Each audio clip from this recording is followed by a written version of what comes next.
जिन शासन जिन वाणी सदा जयवंत हो, श्रवण संग सदा अविचल मंगल हो। मुक्ति को प्राप्त श्रमण भगवान महावीर स्वामी, उनकी परम पावन कल्याणी भागवती वाणी वाचक प्रमुख श्री इंद्र भूति गौतम आदि गणधर भगवंत युग प्रधानाचार्य परम पूज्य श्री सुधर्मा स्वामी जी महाराज, उनकी परम पावन पाठ परंपरा वर्तमान आचार्य ध्यान योगी परम पूज्य श्री शिव मुनि जी महाराज एवं गुरुजन सबके पावन चरण सरोजों में मेरा अनंत अनंत बार वंदना नमस्कार।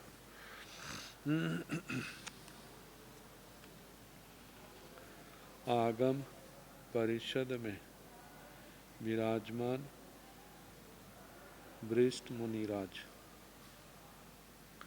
अन्य मुनिवृंद, परमादरणीय भगवती स्वरूपा महासाध्विया जी, श्री स्थानक सूत्र की वाचना प्रारंभ है। पांचवें स्थान का प्रथम उद्देशक सुनाया जा रहा है। कल पांच प्रकार के पहले बताया। प्रथम और 24वें तीर्थंकर भगवान के समय ये बातें मुश्किल हैं। बीच के तीर्थंकर भगवंतों के शासन में ये 5 बातें आसान होती हैं। 10 यति धर्म को, श्रमण धर्म को 5-5 2 हिस्सों में बांट करके उनका वर्णन किया, जिनका भगवान ने सदा सेवन करने की अनुज्ञा आज्ञा दी है। तो अब जो वर्णन आ रहा है बाह्य तप के भेदों में, कुछ भेदों का वर्णन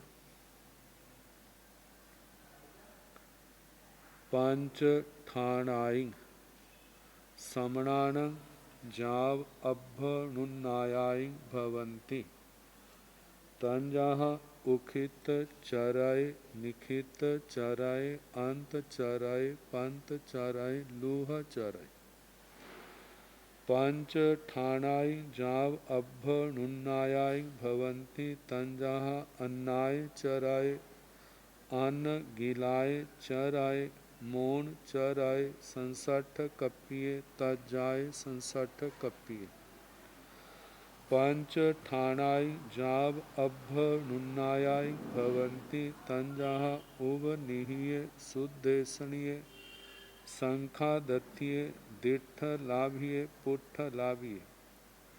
पंच ठाणाय जाव अभ्नुन्नायाय भवन्ति तंजाह आयम्बिलीये निब्बियाय पूरिमध्यये परिमीय पिंड वाह्ये भिन्न पिंड वाह्ये।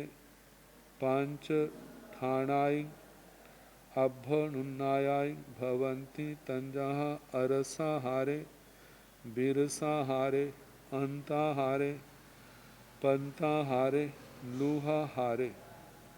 पंच ठाणाय जाव अभ्नुन्नायाय भवन्ति तंजाह अरसजीवी वीरसजीवी अंतजीवी पंतजीवी लूहजीवी। पंच ठाणाय जाव अभ्नुन्नायाय भवन्ति तंजाह ठाणाय उक्कुडुवासनीय पडिमठाई वीरासनीय नेसज्जीय। पंच ठाणाय जाव अभ्नुन्नायाय भवन्ति तंजाह दंडायये लगंडसाई आयावय अबाउडय अकंडुयय। तो पंच ठाणाय समणान जाव अभ्नुन्नायाय भवन्ति। जाव शब्द से इसी प्रकरण में जो तीसरा सूत्र है उसके अंदर वे शब्द आए हैं। जैसे 5 स्थान समणान श्रवण निगंथान निर्ग्रंथों के निच्चंग बन्नी आई। श्रवण निर्ग्रंथों के लिए सदा वर्णन किया है।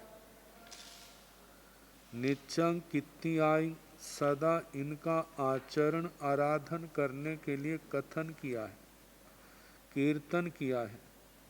निच्चम भूयाई, सदा बोला है। निच्चंग पसत्थाई, ये 5 स्थान श्रवण निर्ग्रंथों के लिए सदा प्रशस्त है, संबर निर्जरा का कारण है। निच्चंग अभ्यनुन्नायाय भवन्ति, सदा अभ्यनुज्ञात होते हैं। अभ्युनुज्ञात, भगवान ने ऐसा करने की सदा आज्ञा दी है। तंजाहा, जैसे कि उखित चरय, उखित चरे उत्क्षिप्त चरक, द्रव्य भिक्षाचरी के भेदों में इनका वर्णन आता है। ऐसा संकल्प करके गोचरी को जाना, कोई व्यक्ति घर में घर के बर्तन से दूसरे को देने के लिए भोजन निकाला है और ऐसा कोई भोजन मतलब कि कोई निमंत्रण दे कि आप कृपा कर ले और वो दे रहा है, ऐसा भोजन लेने वाला जो भिक्षु है उसको उत्क्षिप्त चरक कहा जाता है। मतलब ऐसा अभिग्रह करने वाला, ऐसा अभिग्रह लेकर के जाना गोचरी को, इसका भगवान ने सदा वर्णन किया है। दूसरा है निखित चरय, निक्षिप्त चरक।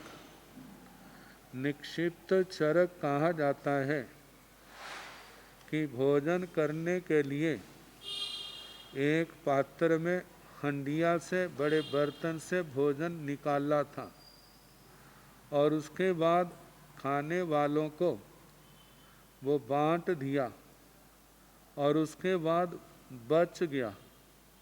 अब उस भोजन को पुनः बर्तन में डालना चाहते हैं, तो ऐसा भोजन यदि भिक्षा में मिले तो वो ग्रहण करना, अन्यथा नहीं। मतलब उपवास आदि। तो ऐसा अभिग्रह लेकर के चलने वाले जो भिक्षु हैं वो क्या है, निक्षिप्त चरक है। तीसरा कहा है अंतचरय, अंतचरक।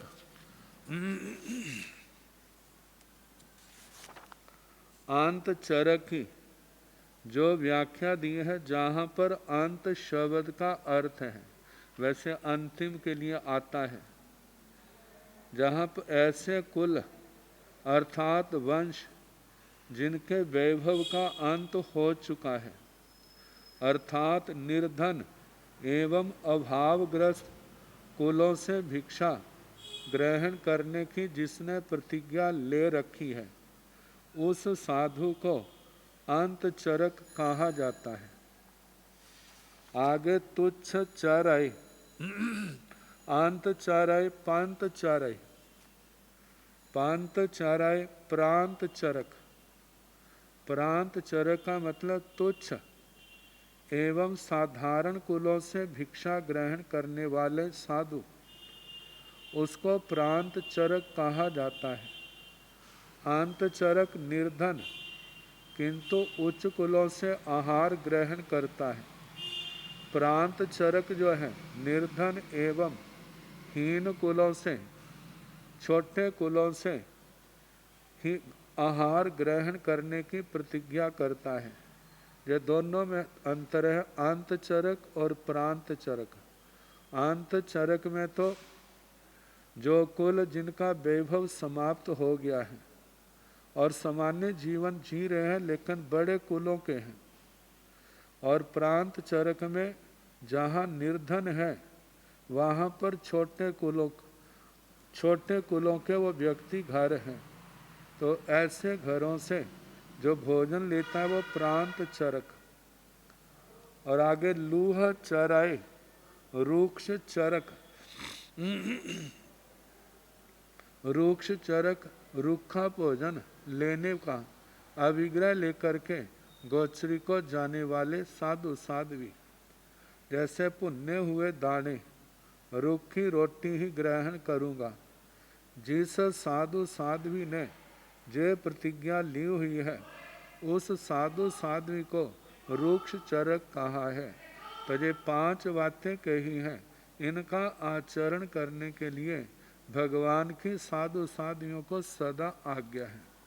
अब इसके आगे 5 बातें और हैं।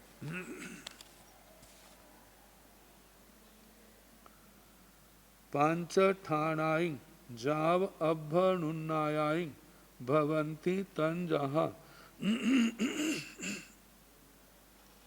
अन्नाय चराय अन्न गिलाय मौन चरे संसठ कपिये तजाय संसठ कपिये। पंच ठाणाई 5 स्थान जाव अभ्यनुन्नायाय भवंती। भगवान महावीर स्वामी जी ने श्रमण निर्ग्रंथों को निर्ग्रंथियों को सदा मतलब इनकी आज्ञा दी है, जिस 5 स्थान सदा अभ्यनुज्ञात होते हैं। तंजाहा जैसे कि अन्नाय चराय अन्न गिलाय मौन चरे संसठ कपिये तज्जाय संसठ कपिये। मतलब अन्नाय चराय अज्ञात चरक। ऐसे घरों से गोचरी लेना, एक तो उस साधु को कोई जानते नहीं है, जहाँ ऐसे कुल जहाँ पर मतलब साधुचर्या से अनभिज्ञ है, तो बताया है अज्ञाचर परिचय रहित अज्ञात घरों से ही भिक्षा ग्रहण करूँगा, या अपनी जाति या कुल का परिचय दिए बिना ही अज्ञात अवस्था में रहकर भिक्षा ग्रहण करूँगा। इस प्रकार के अविग्रहधारी साधु को अज्ञात चरक कहा जाता है। अन्न गिलाय चराय अन्न गलायक चरक, ताकि भूख लगने पर ही भिक्षा के लिए जाने वाले साधु को अन्न गलानक चरक कहा जाता है। और इसकी दूसरी छाया ऐसी भी की है अन्य गलायक चरक, जिसका भाव है वह साधु जो दूसरे मुनिवर के लिए आहार की गवेषणा करने वाला है। कुछ साधु ऐसे भी होते हैं जो अपने लाए हुए आहार का उपयोग स्वयं नहीं करते, वे आहार लाते हैं केवल दूसरों के लिए। जैसे स्वयं तो तपस्या चल रही है, उपवास है, बेला है, लेकिन शारीरिक संघनन दृढ़ है। दृढ़ संघनन के मालिक होने के कारण वो सोचते हैं हमारी तो तपस्या है ही, लेकिन जो साधु वृद्ध हैं, जहाँ रोगी है, नव दीक्षित है, अध्ययन में रत है, गोचरी के कारण उनके स्वाध्याय में कोई विघ्न ना पड़े, इसलिए वे दूसरे साधुओं के लिए साधुओं के लिए साध्वियों के लिए आहार पानी ला करके दे देते हैं। तो ऐसों के लिए कहा है कि अन्य गलायक चरक। पहला अर्थ किया था कि स्वयं को जब भूख लगेगी तो गोचरी को जाएंगे, मिल गई ठीक, नहीं तो संतोष धारण करेंगे, ऐसा अभिग्रह करने वाले।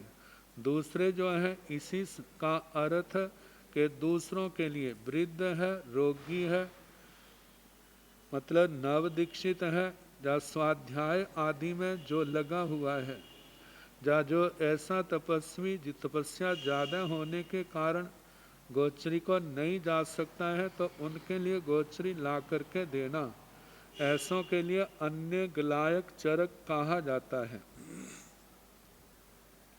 तो तीसरा है मौन चराई, मौन चरक। जो साधु भिक्षा के लिए के समय मौन रहता है उसे मौन चरक कहा जाता है।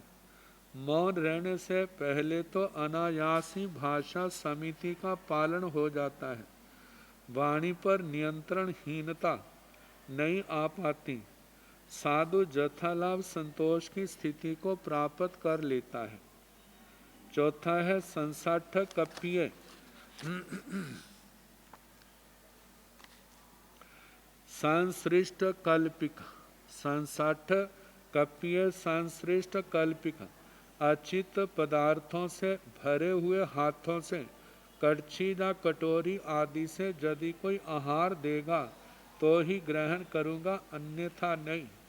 मतलब गोचरी को गए हैं, घर में देखा कोई परिवार का व्यक्ति परिवार के दूसरे लोगों को कड़छी आदि से भोजन बांट रहा है, तो हाथ भी उसमें लगे हैं, कड़छी आदि भी लगे हैं। तो ऐसे समय में कोई गृहस्थ साधु को देख करके बेनती करता है कि आप भिक्षा ग्रहण करें, तो इस रूप में भिक्षा मिले, ग्रहण करना, अन्यथा नहीं। तो ऐसा अभिग्रह करने वाला साधु साध्वी जो है संश्रेष्ठ कल्पिक कहलाता है। आगे तज्जाय संसठ कप्पिय। जो उचित तज्जाय संसाठ कपि, जो उचित वस्तु ग्रहण करनी है, यदि उसी से हाथ बर्तन कड़छी आदि भरी हो और तो ऐसे में कोई दे तो ग्रहण करना। जिस वस्तु से हाथ आदि भरे हुए हों, देने वाला वही वस्तु दे तो ही भिक्षा ग्रहण करना। इस प्रकार के अविग्रहधारी साधु को साध्वी को तज्जात संश्रेष्ठ कल्पिक कहा जाता है। तो इस प्रकार इन 5 प्रकार के जो स्थान बताए आगे फिर कहा जा रहा है। पंच ठाणाई जाव अभ्यनुन्नायाई भवंती तंजाह उवनिहीय सुदेशनीय संखादत्तीय दिट्ठ लाभीय पुट्ठ लाभीय। पंच ठाणाई जे 5 स्थान जाव अभ्यनुन्नायाई भवंती, श्रमणों के लिए, श्रमण निर्ग्रंथों के लिए, निर्ग्रंथियों के लिए सदा अभ्यनुज्ञात है। मतलब भगवान की सदा इनका आचरण करने की आज्ञा है। तंजाहा जैसे कि उवनिहीय, उवनिहीय का अर्थ होता है, एक तो जो है इसका अर्थ है कि उपाश्रय के आसपास के घरों से ही आहार की गवेषणा करने वाला सोचता है कि पास में मिल गया तो ठीक, नहीं तो मैं उपवास कर लूँगा, एक ही सविग्रह वाला। और दूसरा इसका अर्थ है किसी गृहस्थ के गोचरी को जाऊँगा, जो गृहस्थ के पास वस्तु रखी होगी, मेरे भोजन के निमित्त से किसी गृहस्थ को उठना ना पड़े, जो पास में रखी है ऐसी वस्तु मिले तो ग्रहण करूँगा। दूर रखी हुई वस्तु हो तो उसको उठ करके लेने के लिए जाना पड़ता हो, तो ऐसी वस्तु नहीं लेनी। ऐसी प्रतिज्ञा करके आहार की गवेषणा करने वाला साधु साध्वी उवनिहीय औपनिधिक कहलाते हैं। दूसरा है शुद्धैषणीय। शुद्धैषणीय का मतलब शुद्ध ऐषणिक, 16 उद्गमन के दोष, 16 उत्पादन के दोष, 10 ऐषणा के दोष, इन 42 दोषों से रहित आहार को ग्रहण करने वाला शुद्ध ऐषणिक कहलाता है। आगे संख्या दत्तीय, संख्या दत्तिक, दत्तियों की संख्या के अनुसार भिक्षा ग्रहण करने वाले साधु साध्वियाँ संख्या दत्ती कहलाते हैं। दत्ती का मतलब जैसे पर्युषणों में अंतगढ़ सूत्र सुनाया जाता है, तो उसमें काली आदि साध्वियों में से ऐसे दत्तियों वाली तपस्या का वर्णन आता है सप्तम सप्तमी का, अष्टम अष्टमी का, नवम नवमी का, दशम दशमी का। और भिक्षु प्रतिमा में एकमासिया, दो मासिया, तेमासिया में दत्तियों का विधान होता है कि कितनी दत्तियां लेनी और दत्ती किन किन घरों से भिक्षा लेनी। जहाँ पर केवल एक व्यक्ति का ही खाना हो और उन्होंने खाना खा लिया हो और उसमें जो बचा हुआ हो, तो एक बार में जो दिया जाता है वह एक दत्ती है, और एक एक धार से जो दिया जाता है वह पानी आदि दूध आदि वो एक दत्ती का है। तो ऐसे गोचरी को जाते समय मतलब दत्ती की मर्यादा कर लेनी, इतनी दत्तियाँ आहार की लेनी है, जितनी लेनी है, जब मिल गई तो उस समय वो वापिस आ जाते हैं। तो इस प्रकार कहा जाता है कि दत्तियों की संख्या बांध करके गोचरी करने वाले साधु साधियां संख्या दत्ती कहलाते हैं। चौथा है दिट्ठ लाभ्य दृष्ट लाभिक, जो वस्तु देखने में आ रही हो उसी में से यदि कोई भिक्षा दे तो उसी को ग्रहण करने वाला साधु साध्वी दृष्ट लाभिक कहलाते हैं। दृष्ट लाभिक साधु ढक कर या अलमारी आदि में बंद करके रखी हुई वस्तु को ग्रहण नहीं करते। आगे पुट्ठ लाभिय पृष्ठ लाभिक, किसी के पूछने पर ही उससे भिक्षा ग्रहण करने वाला साधु साध्वी पृष्ठ लाभिक कहलाता है। इस प्रकार के साधु साध्वी के सामने जब कोई गृहस्थ मुनिवर क्या आप भिक्षा के लिए पधारे हैं जय प्रश्न करता है, साथ ही वह भिक्षा भी देना चाहता है, उसी से वह भिक्षा ग्रहण करता है। ऐसे जो साधु साध्वियाँ हैं किसी के पूछने पर ही भिक्षा लेते हैं, वो पृष्ठ लाभिक साधु साध्वियाँ कहलाते हैं। जहाँ बताया है कि ये जो अविग्रहों का वर्णन किया जा रहा है, तो इससे इस प्रकार के अविग्रहों को धारण करने की प्रेरणा इसलिए दी गई है ताकि भोजन के प्रति आसक्ति है वो कटे, उसका त्याग हो। अविग्रह पूर्ति पर उसे हर्ष ना हो और अविग्रह पूर्ण ना होने पर उसे दुख ना हो। इस प्रकार जो निष्प्रिय जीवन जीने के लिए सुंदर साधना है। तो आगे फिर 5 अविग्रहों का वर्णन आया है। पंच ठाणाई जाव अभ्युन्नायाई भवंती तन जहाँ आई बिलिये निबियाये पूरी मढ़िये परिमीय पिंड वाये भिन्न पिंड वाये। पंच ठाणाई 5 स्थान, जाव भगवान ने जिनका सदा वर्णन किया है श्रम निर्ग्रंथ निर्ग्रंथियों के लिए। तो बताया जैसे 5 स्थान सदा अभ्यनुज्ञात होते हैं। तन जहाँ जैसे कि आइंबिलिये, आइंबिल करना, आइंबिलिये आचामल, आचामलिक, जो साधु आइंबिल करता है उसे आचामलिक कहा जाता है। जो वस्तु अभीष्ट रस से रहित है, जिनमें विगय घी दूध आदि का अंश भी नहीं है और जिसके सेवन करने से बिल्कुल भी तृप्ति ना हो, ऐसी अरुचिकर वस्तु का आहार करने वाला साधु साध्वी आचामली कहलाता है, आइंबिलिय आइंबिल करने वाला। दूसरा निब्बी निर्विकृतिक, जो जिसमें विगों का त्याग होता है। तो जो साधु किसी भी विगय अर्थात घी दूध दही मक्खन मधु आदि का सेवन नहीं करता, उसे निर्विकृतिक का कहते हैं। जैसे रूखी रोटी और छाछ के आधार पर ही जीवन यापन करने वाले साधु साध्वियाँ इसी श्रेणी में आते हैं। तो पहले तो आचामल आया और इसमें निर्विकृतिक, तो इनमें अंतर है। विगों का त्याग तो आइंबिल में भी होता है और नीवी में भी भिगों का त्याग है। लेकिन कुछ अंतर है। आइंबिल में ना तो नमक लिया जाता है और ना ही लस्सी आदि लिए जाते हैं, लेकिन नीवी तप में नमक लस्सी आदि का प्रयोग कर लेते हैं। तो ये दोनों में आपस में अंतर है। पूरी मध्य पूर्वार्धिक जो साधु दिन के मतलब के दोपहरी करने वाला, जब 2 पहर बीत गए हैं, तीसरे पहर में ही आहार करता है, पहले दूसरे पहर में नहीं। वह साधु साध्वी पूर्वार्धिक कहलाता है।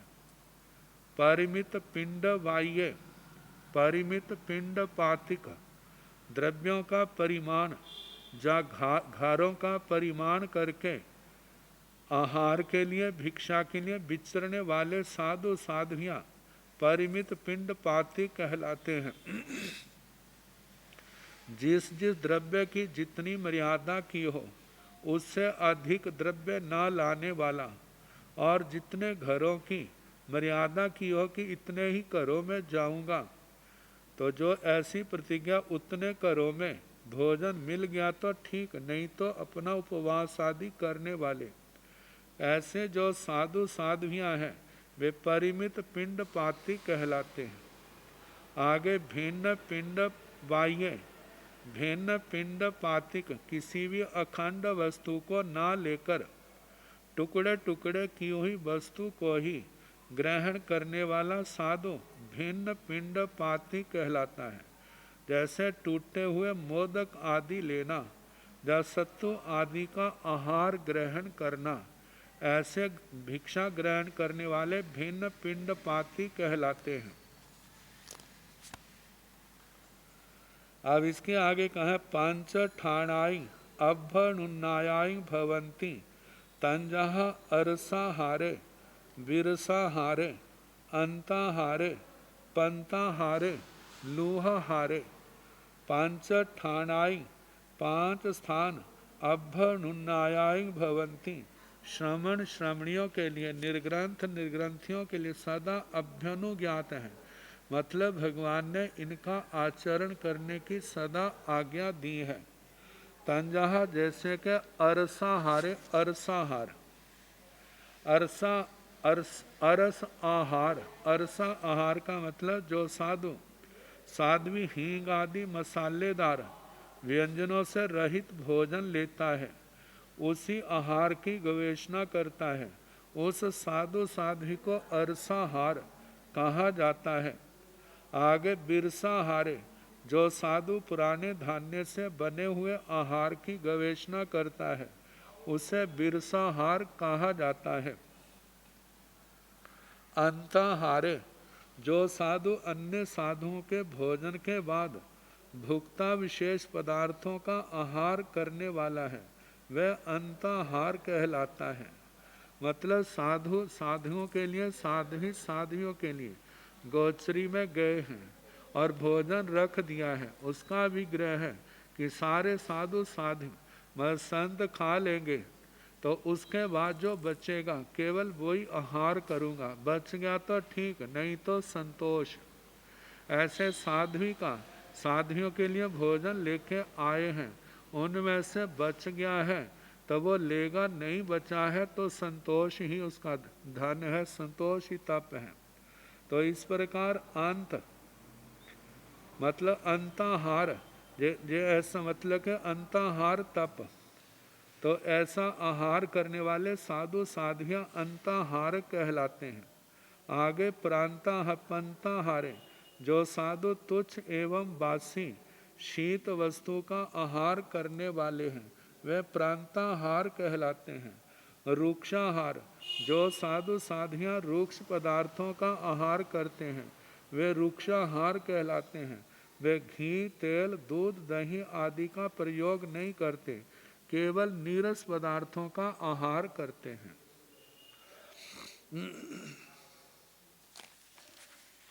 अब इसके आगे पंच ठाणाई जाव अभ्यनुन्नायाई भवंती, 5 तंजहा अरस जीवी बीरस जीवी अंत जीवी पंत जीवी। पांच ठाणाई जाव अभ्यनुन्नायाई भवंती। 5 स्थान निर्ग्रंथों के लिए भगवान ने सदा अभ्यनुज्ञात हैं, उनका कथन किया है, आज्ञा दी है। तंजहा जैसे के अरस जीवी, बीरस जीवी, अंत जीवी, पंत जीवी, लूह जीवी। जैसे पहले सूत्र में आया था, अरसा हारे, बीरसा हारे, अंत आहारे, पंत आहारे, लूह रुक्ष लूहा हारे।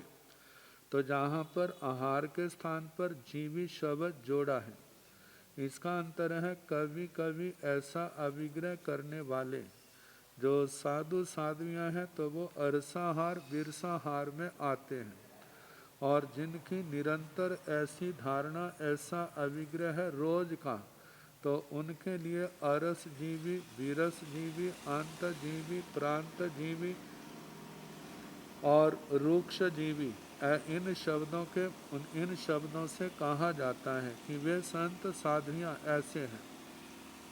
आगे पंच ठाणाई जाव अभ्यनुन्नायाई भवंती।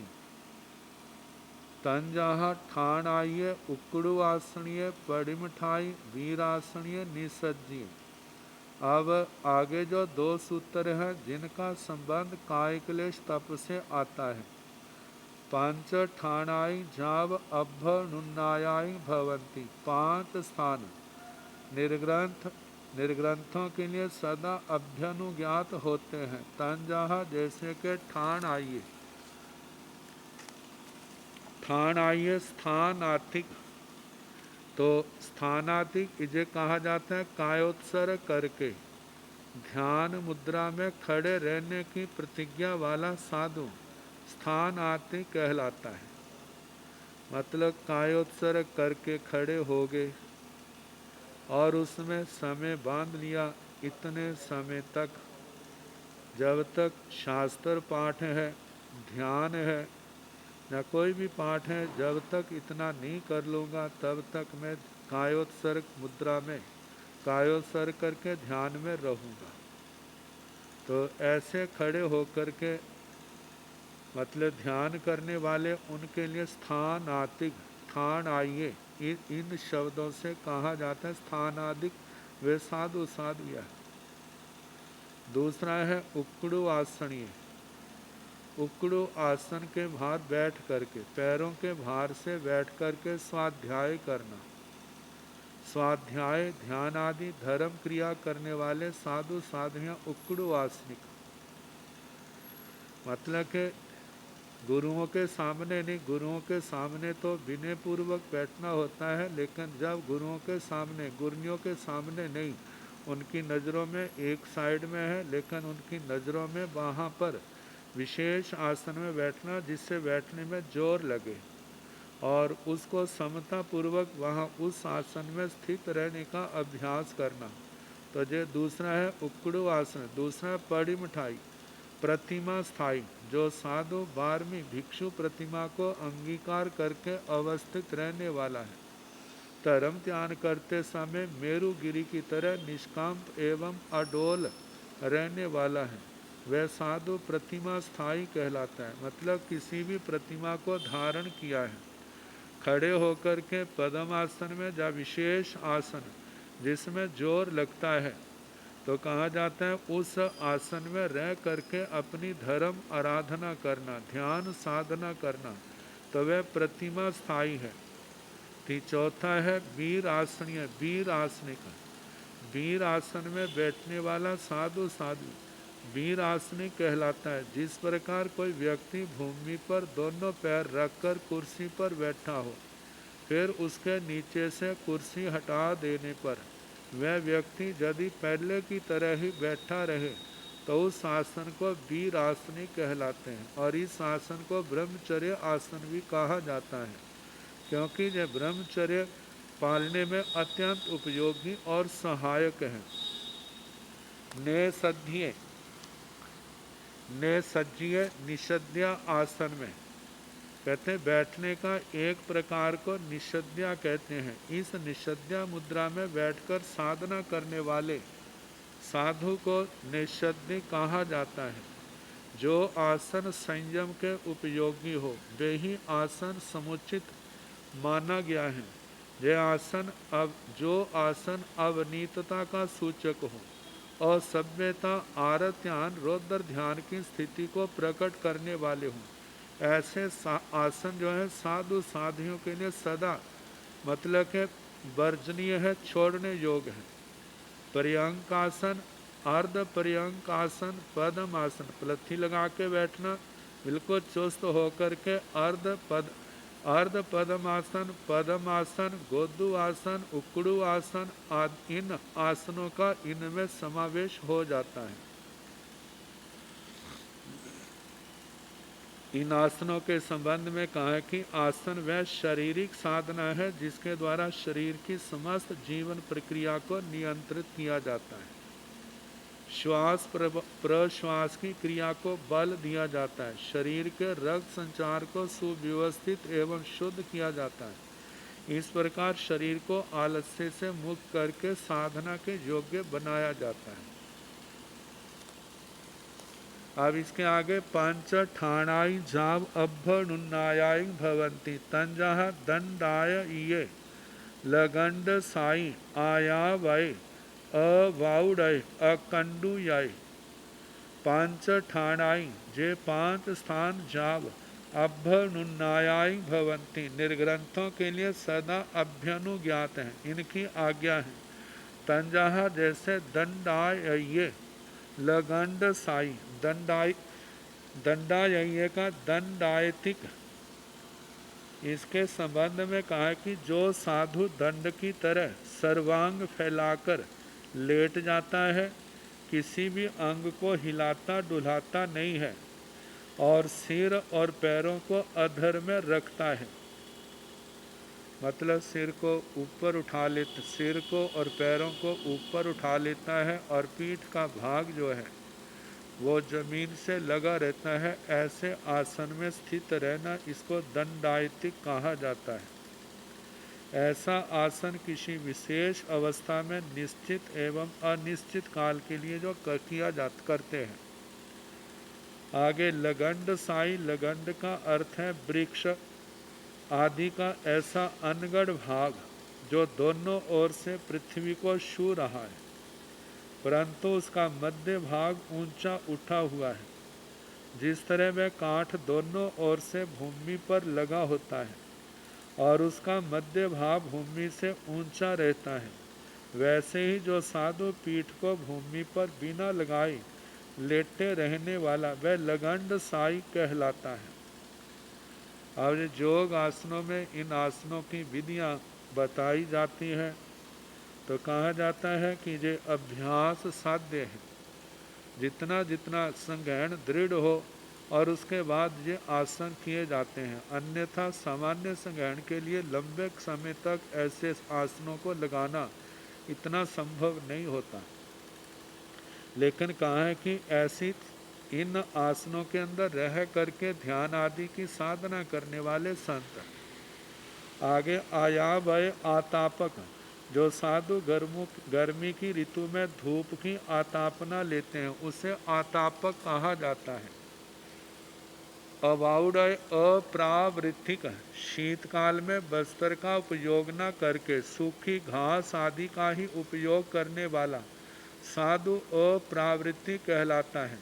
इस साधना में साधु के अतिरिक्त मतलब के बिना वस्त्रों के ध्यान अवस्था में स्थिर होने की विधि बताई गई है। मतलब सर्दी को जो भी सर्दी से बचने के लिए कपड़े लोई आदि लिए जाते हैं, गर्म कपड़े सर्दियों में, उनको उतार करके केवल सामान्य वस्त्रों में सर्दी को सहना। आगे अकंडुयक, शरीर में खुजली चलने पर भी शरीर को खुजलाता ना हो, ऐसे साधु अकंडुय कहलाते हैं। ऐसा करना भी कठिन है, इसमें भी सहनशीलता की वृद्धि होती है, जो मतलब के समता से उस खुजली को सहते हैं। कहा जाता है ये सारे के सारे जहाँ भिक्षाचरी से संबंध रस परित्याग से संबंधित तपस्याएं आई और वहाँ पर शरीर को मतलब के काय क्लेश तप का भी वर्णन आया, तो इसमें वो सूत्र 10वीं कालिका आता है, देह दुखम महाफलम। देह के माध्यम से इस दुख को, तकलीफों को समता से सहना, ये भी महाफल महानिर्जरा का कारण है। तो कहा जाता है जितना हमारा शरीर इन कष्टों को सहने का अभ्यासी होगा, वह उतनी ही साधना उतनी ही अच्छी तरह से कर सकेगा। जो साधक कष्टों को सहने का अभ्यासी नहीं है, सुकुमाल वृत्ति का है, तो उसको जब ऐसी कठिनाइयाँ आती हैं तो उसके धर्म में फर्क तो जरूर पड़ता है। मतलब के नियम व्रत आदि पालने उसके लिए कठिन हो जाते हैं। तो ये सारा अपनी सहन शक्ति को, शारीरिक क्षमता को, सहने की क्षमता को बढ़ाने के लिए जो सारी विधियाँ और इनके अभ्यास की भगवान ने प्रेरणा दी है। अब इसके आगे कहा है, महानिर्जरा और महापर्यवसान के कारण पंचहिंग ठाणेहिंग समणे निगंथे महानिजरे महापर्यवसाने भवई तंजाह अगिलाय आर्य व्यावच्चं करे माणे उवझाय व्यावच्चं करे माणे थेर व्यावच्चं करे माणे तवसी व्यावच्चं करे माणे गिलान व्यावच्चं करे माणे पंचहिंग ठाणेहिंग समणे निगंथे महानिजरे महापर्यवसाने भवई तंजाह अगिलाय सेह व्यावच्चं करे माणे अगिलाय कुल व्यावच्चं करे माणे अगिलाय गण व्यावच्चं करे माणे संग व्यावच्चं करे माणे अगिलाय साहम्य व्यावच्चं करे माणे।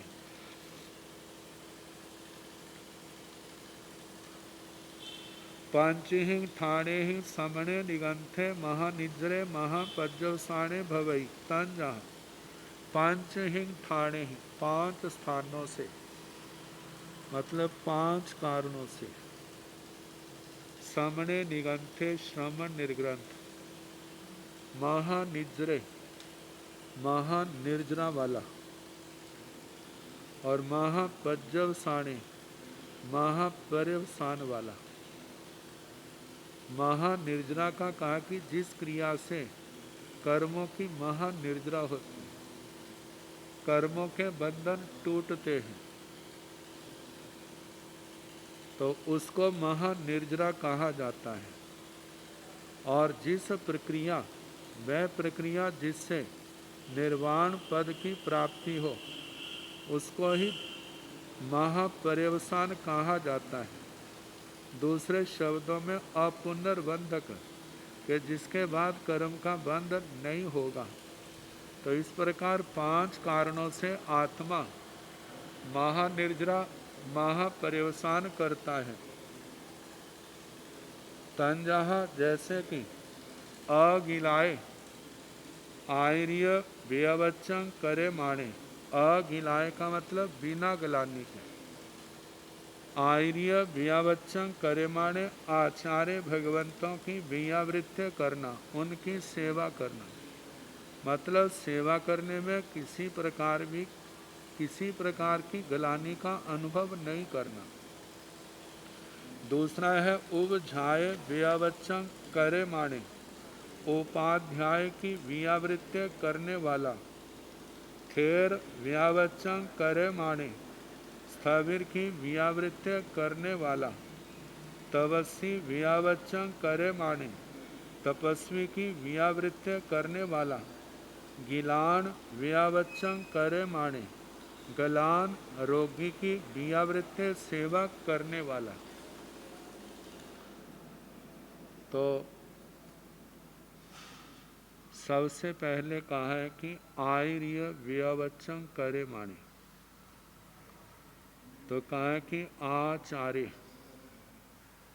जो महापुरुष स्वयं 5 प्रकार के आचार का पालन करते हैं, जिसमें ज्ञानाचार, दर्शनाचार, चरित्राचार, तपाचार, वीर्यचार का वर्णन आता है और दूसरों से भी पालन करवाते हैं, वे आचार्य कहलाते हैं। यह दायित्व चतुर्विध श्री संघ के अधिनायक का है, अतः उन्हें ही आचार्य कहा जाता है। वे अपनी महासाधना से जनमानस को प्रभावित करने में सिद्धहस्त होते, साथ ही अनुशासन कला में भी प्रवीण होते। तो जैन संस्कृति में आचार्य के अनेक मतलब 5 रूप दिए हैं। एक है प्रव्राजनाचार्य, जो शास्त्रीय विधि विधानों के अनुसार त्याग में जीवन अपनाने के अभिलाषियों को दीक्षित करते हैं, जो प्रव्राजनाचार्य प्रव्रज्या देते हैं। ये चौथे ठाणे में वर्णन आया था। दूसरा है दिग्ग आचार्य, जो भव्य प्राणियों को प्रतिबोध देने में सिद्धहस्त हैं, मतलब मोह निद्रा से जगाना, संयम आदि के लिए प्रेरणा देना।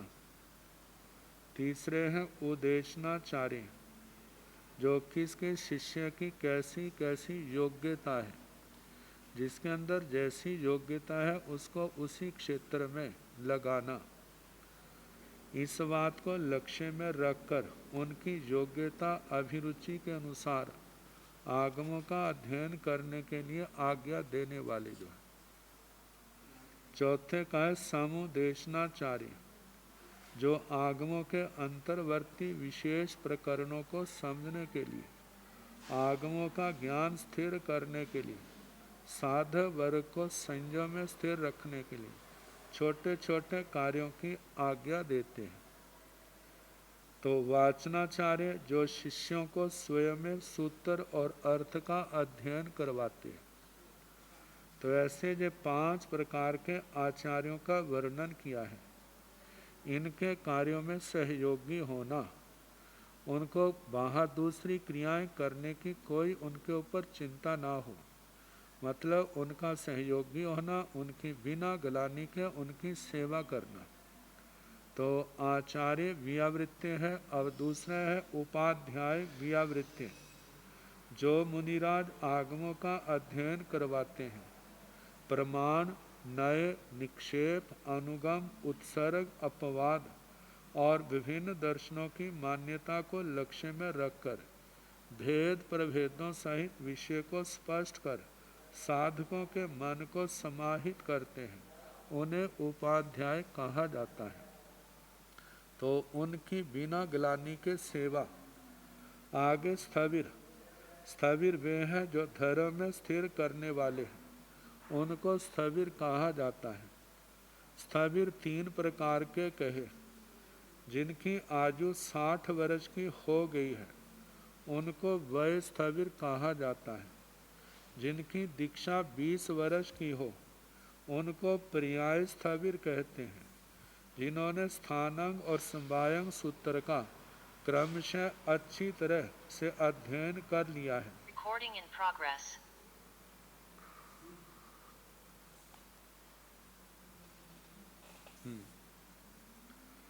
स्थविर के संबंध में कहा जा रहा है, धर्म में जो स्वयं धर्म में स्थिर है, दूसरे को धर्म में स्थिर करने वाले हैं, ऐसे स्थविर मुनिराज। तो साध्वियाँ भी स्थविरा इन शब्दों से कहा जाता है। तो कहें कि ये 3 प्रकार के, जैसे वय स्थविर, पर्याय स्थविर और शुद्ध स्थविर, जिनकी आयु 60 साल या इससे ऊपर है, उनको वय स्थविर कहा जाता है। जिनकी दीक्षा 20 साल इससे ऊपर है, वह दीक्षा स्थविर हैं। और जिन्होंने स्थानांग सूत्र और संवायंग सूत्र का अच्छी तरह से गहन अध्ययन किया है, उनको श्रुत स्थविर के नाम से कहा जाता है। तो कहा जाता है श्रुत स्थविरों की सेवा। ये भी जो है, ये जितनी भी प्रकार की बताई जा रही हैं, ये सारी की सारी महानिर्जरा का, महापर्यवसान का कारण है। और चौथा है तपस्वी, जिनकी तपस्या निरंतर चलती रहती है, जिनका समस्त जीवन तपोमय है, बन गया है, जो तपस्या के द्वारा कर्म निर्जरा का महाप्रयास कर रहे हैं, उन्हें ही तपस्वी कहा जाता है। तपस्वी जीवन में बाह्य तपों की अपेक्षा अंतः तप की प्रधानता रहती है। तो बिना ग्लानि के तपस्वी की सेवा करना। आगे गलान, जो रोगग्रस्त है, आतंकित, व्याधि आदि से अशक्त, कर्मों के उदय से, वात पित्त और कफ आदि की विषमता से, जो शरीर साधना में असमर्थ हैं, आघात आदि हो जाने से पीड़ाग्रस्त हैं, वे गलान हैं। उनकी निस्वार्थ भाव से रुचि एवं सम्मान पूर्वक जो भियावृत्ति करता है, वह कर्मों की महानिर्जरा और महापर्यवसान करता है। तो जैसे जे 5 कारण कहे, आचार्य, उपाध्याय, स्थविर, तपस्वी और गलान, ऐसे 5 प्रकार का और कहा है। पंचहिंग ठाणे समणे निगंथे महानिज्रे महापज्जवसाणे भवई तन जहाँ अगिलाय सेह व्यवच्चं करे माणे, अगिलाय कुल व्यवच्चं करे माणे, अगिलाय गण व्यवच्चं करे माणे, संघ व्यवच्चं करे माणे, अगिलाय साहम्य व्यवच्चं करे माणे।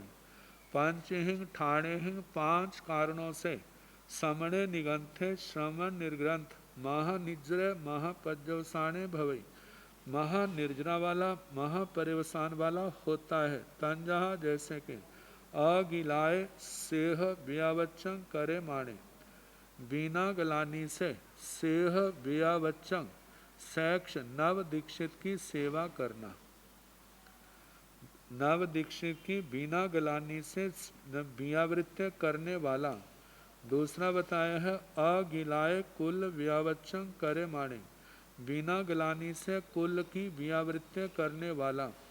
एक गुरु के परिवार को कुल कहा जाता है, तो उसकी सेवा करने वाला कहा जाता है। जब सेवा करने वाला सेवा करता है तो दूसरे अपने ज्ञान ध्यान आदि में आगे से आगे निरंतर बढ़ते जाते हैं और उनके आगे बढ़ने के चांस बढ़ जाते हैं। अगिलाय गण व्यावच्चं करे माणे, बिना गलानी के गण की सेवा व्यावृत्ति करने वाला। एक गुरु का परिवार कुल कहलाता है। अनेक गुरुओं का परिवार गण के नाम से कहा जाता है।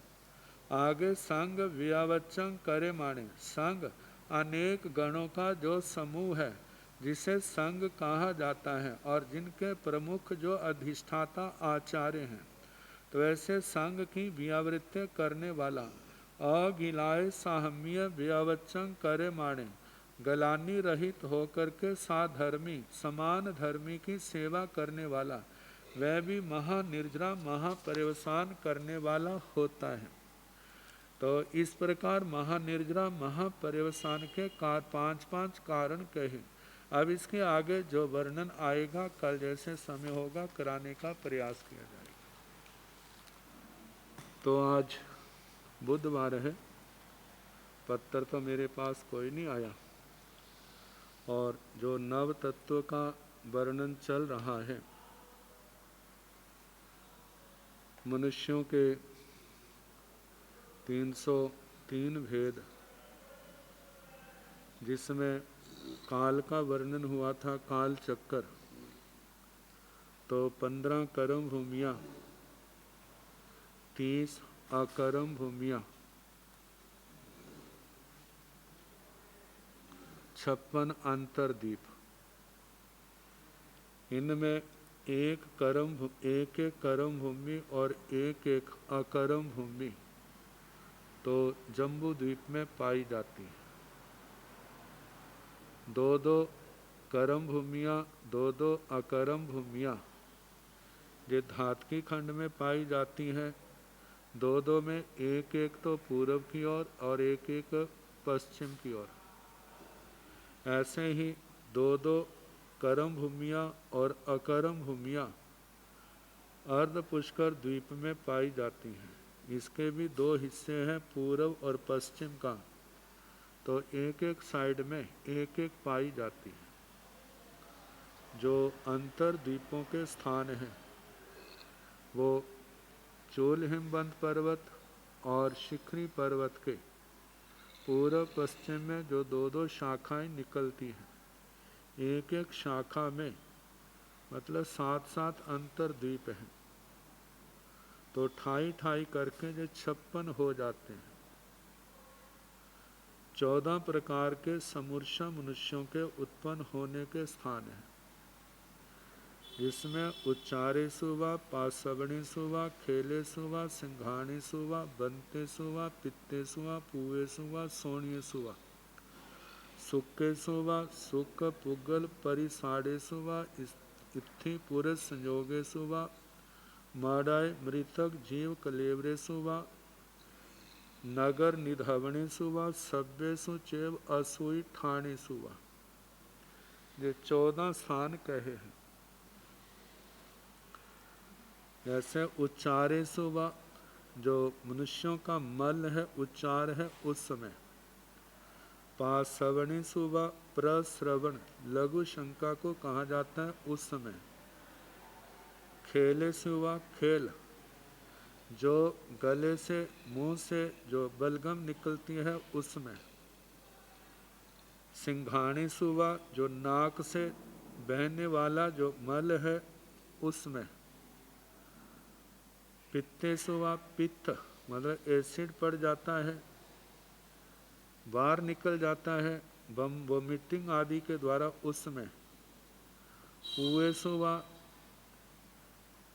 पीक जिसको कह देते हैं, जिसमें कहा जाता है कि उसके अंदर उच्चारेषु वा, पासवणीषु वा, खेलेषु वा, सिंघाणेषु, बंतेषु वा, बमन में। पित्तेषु जो वोमिटिंग होगी उसके अंदर, पित्तेषु वा, पित्त में, पूवेषु वा, पीक में, और सोणीयेषु वा, खून में। खून निकला है, सूख गया है, जब बाहर गीला पड़ा है उसके अंदर पड़ जाते हैं समूर्छा मनुष्य। जहाँ सूखने के बाद पुनः पानी आदि से गीला हुआ तो पैदा हो जाते हैं। सुक्केषु वा, शुक्र जो शरीर का सार भाग वीर्य है उसमें पैदा होने वाले। सुख पुगल परिसाड़ेषु वा, शुक्र के पुद्गल जब सूख जाते हैं पुनः गिल्ले होने पर वहाँ पर समूर्छम मनुष्यों की उत्पत्ति कही जाती है। इत्थि पुरुष संयोगेषु वा, स्त्री पुरुष के संयोग में। मड़य शरीरेषु वा, मृतक शरीरों में। कहा जाता है अंतर मुहूर्त के बाद उसमें जीव पैदा हो जाते हैं। नगर निधवणेषु वा, जहाँ पर नगर की मोरियां हैं मनुष्यों का, जहाँ मल मूत्र आदि बहता है उनमें। और सभ्येषु चैव असूई ठाणेषु वा, जितने भी जो कहे हैं इन सब अशुचि स्थानों में समूर्छा मनुष्य पैदा होते हैं। तो कहा जाता है 6 काया का जो रक्षक साधु साध्वी है, श्रावक श्राविकाएं है, उनको यत्न का उपदेश दिया है कि अपने आप को इस हिंसा से बचाना, तभी प्रथम महाव्रत जो है पूर्ण रूप से सुरक्षित रहेगा। तो इस प्रकार ये सारे 303 भेद मनुष्यों के हुए। अब इसके आगे देवताओं के 198 भेद आते हैं। देवताओं की मूल 4 श्रेणियां जातियां कही हैं। भवनपति, वाणव्यंतर, ज्योतिषी, वैमानिक। तो भवनपति जो भवनों में रहने वाले हैं, तो कहा जाता है भवनपति के 10 भेद।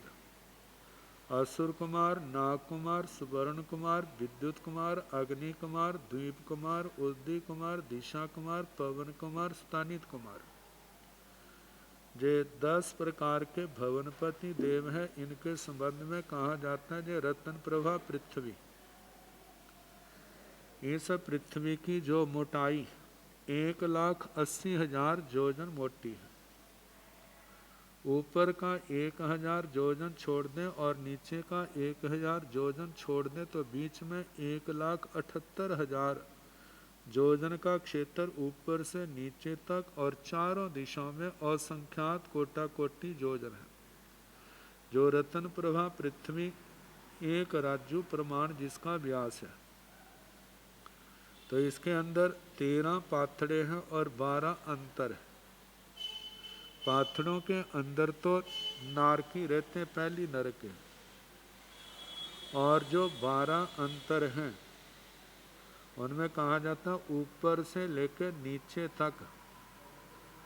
अब किस में कौन रहता है इसके संबंध में स्पष्ट आगम का तो उल्लेख नहीं है, लेकिन जो आचार्यों की ऐसी धारणा है कि ऊपर के 2 जो आंतरे हैं वे तो खाली हैं और नीचे जो 10 आंतरे हैं उनमें क्रमशः जे भवनपति रहते हैं। जैसे पहले 2 आंतरे खाली हैं, तीसरे में असुर कुमार, चौथे में नाग कुमार, फिर आगे बढ़ते बढ़ते जो 12वां है उसमें स्थानित कुमार भवनपति देव रहते हैं। और ये भवनपति देव जो हैं इनकी उत्तर और दक्षिण को लेकर के 2-2 श्रेणियां हो जाती हैं।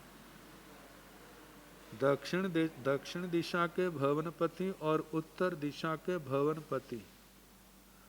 कहा जाता है दक्षिण दिशा की अपेक्षा से उत्तर दिशा के जो भवनपति देव देवियां हैं वे विशिष्ट रिद्धि के मालिक होते हैं। तो 10 श्रेणियों के मतलब के उत्तर और दक्षिण को लेकर के इनके 20 इंद्र बन जाते हैं। जीवाभिगम के अंदर, स्थानक के अंदर, भगवती के अंदर इनके जो अधिपति इंद्र आदि हैं उनकी रिद्धि का विशेष करके वर्णन दिया है। तो जैसे जैसे वो सूत्रों का प्रसंग आएगा तो उनकी रिद्धि का भी वर्णन आएगा। तो इस प्रकार 10 प्रकार के भवनपति हैं। अब असुर कुमारों की एक श्रेणी है जो परमाधर्मी है। परमाधर्मी देवता जो हैं, जो पहली 3 नरकों तक नारकियों को दुख देते हैं, उनके कर्मों की उदीर्णा करवाते हैं। तो इन 15 परमाधर्मियों के संबंध में और इसके आगे जैसा आगे समय आएगा आगे सुनाने का प्रयास किया जाएगा। तो नमो अरिहंताण, नमो सिद्धाण।